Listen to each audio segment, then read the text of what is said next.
बिस्मिल्लाहिर्रहमानिर्रहीम, अस्सलाम वालेकुम, welcome to voices of the world. मुझे राजा ज़ोए बक्सीर कहते हैं। नाज़रीन, पाकिस्तान में कायम निगरान हुकूमत ने जुमेरात को ये ऐलान किया कि वो आने वाले साल 2024 की तमाम तर तकरीबात पर पाबंदी इसलिए आयद करते हैं कि इसराइल फ़लस्तीन पर जुल्म डाल रहा है और पाकिस्तान फ़लस्तीन की हमेशा आवाज़ बुलंद करता रहा है। इसलिए फ़लस्तीन से ज़ाहिर यकजहती की खातिर हम नए साल पर तमाम प्रोग्रामात और आतिशबाजी वगैरह पर मुकम्मल पाबंदी आयद करते हैं। इसके साथ ही निगरान वज़ीर आज़म अनवरुल हक काकड़ ने यह भी कहा कि उनकी आवाम से इल्तिमास है कि वो नए साल का आगाज़ इंतहाई सादगी से करें। एक तरफ तो पाकिस्तान फ़लस्तीन से इज़हार यकजहती कर रहा है, लेकिन अपने ही मुल्क के अंदर अपनी ही आवाम के साथ सुतीली माँ जैसा रवैया अपनाए रख रहा है। इसकी मिसाल आप गुज़श्ता 7 रोज़ से इस्लामाबाद के अंदर जारी बलोचों के मुजाहरे की मिसाल ले सकते हैं कि बलोच ख़वातीन, मर्द और बच्चे बलूचिस्तान से मार्च करते हुए इस्लामाबाद में दाखिल होते हैं तो इस्लामाबाद की पुलिस उन पर लाठीचार्ज करती है। रात के 2 बजे उन पर ठंडा पानी फेंका जाता है। 162 से ज़ायद लोगों को गिरफ़्तार कर लिया जाता है और उनमें से भी कई को गुम कर दिया जाता है।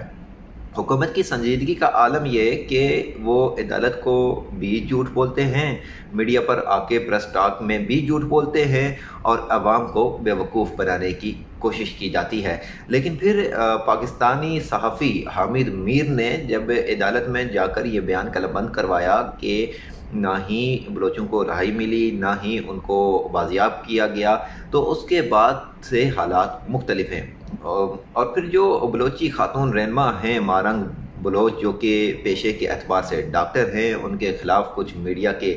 करैक्टर फॉर इंस्टेंस गरीदा फ़ारूकी जैसे कुछ किरदार उनकी किरदार कुशी कर रहे हैं, उनको ये प्रूफ करने की कोशिश कर रहे हैं कि ये किसी और लॉबी का हिस्सा है। तो रियासत एक जानिब फ़लस्तीनियों से इज़हार यकजहती तो कर रही है, लेकिन दूसरी जानिब अपनी ही रियासत के अंदर पुरअमन मुज़ाहरे करने वालों को तशद्दुद का निशाना बना रही है। दूसरी जानिब हमने माजी में ये भी देखा कि रेड जोन के अहाते में पुलिस जो है बिलखुसूस वो मुज़ाहिरों को प्रोटेक्ट करती आई है, तहफ़्फ़ुज़ देती आई है, लेकिन बलोची जो पुरअमन हैं, जिन्होंने ना किसी तनसीबात को नुकसान पहुंचाया, ना किसी इदारे पे हमला किया, ना ही उन्होंने हुकूमती रिट को चैलेंज करने की या रियासत की रिट को चैलेंज करने की कोशिश की, उनके ऊपर एक जुल्म सितम का पहाड़ तोड़ा जा रहा है। अगर हम दूसरी जानिब बात करें जर्मनी की, तो जर्मनी ने भी साल नौ पर आतिशज़दगी पर पाबंदी आयद कर दी है और इसकी वजह यह बताई है कि एक तो लाखों यूरोस के जो आतिशज़दगी का सामान है वो सड़कों पर आके जब नज़र आतिश किया जाता है तो उस दौरान अफरा तफरी बढ़ जाती है और उससे पुरतशद्दुद वाक़यात का जन्म होता है। और इसके साथ साथ